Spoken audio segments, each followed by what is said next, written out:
వంటకు వినియోగించే పాత్రలను శుభ్రం చేసేటప్పుడు తగిన జాగ్రత్తలు తీసుకోవాలి, లేదంటే లేనిపోని చిక్కులకు ఇవే కారణమవుతాయి. ముఖ్యంగా నూనెతో కూడిన జిడ్డు పాత్రలను శుభ్రం చేయడం గృహిణులకు అతిపెద్ద సవాల్. ఇవి ఓ పట్టాన శుభ్రం కావు. దీంతో వంట పాత్రలపై అంటుకున్న నూనెను వదిలించడానికి చాలామంది వేడి నీటిని ఉపయోగిస్తారు. కానీ ఈ పద్ధతి అంత మంచిది కాదంటున్నారు ఆరోగ్య నిపుణులు.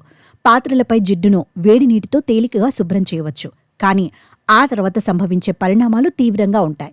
మీరు వేడి నీటిలో నాన్ స్టిక్ లేదా ఐరన్ పాత్రలను శుభ్రం చేస్తే దానిలోని ఉపరితల పూత మరింత ప్రభావితం అవుతుంది.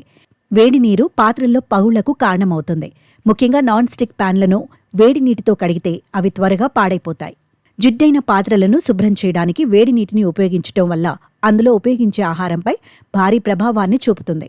ఎందుకంటే వేడి నీటితో జిడ్డు పాత్రలను కడిగినప్పుడు వాటిపై మురికి నీరు బలంగా అంటుకుపోతుంది. పాత్రలపై వేడి నీరు చల్లారిన తర్వాత ఈ విధమైన మరకలు పాత్రలపై కనిపిస్తాయి. మీరు వేడి నీటిలో నాన్ స్టిక్ లేదా ఐరన్ పాత్రలను శుభ్రం చేస్తే దానిలోని ఉపరితల పూత మరింత ప్రభావితం అవుతుంది. ముఖ్యంగా నాన్ స్టిక్ ప్యాన్లను వేడి నీటితో కడిగితే అవి త్వరగా పాడైపోతాయి. బదులుగా సబ్బుతో సున్నితంగా వీటిని శుభ్రం చేయాలి.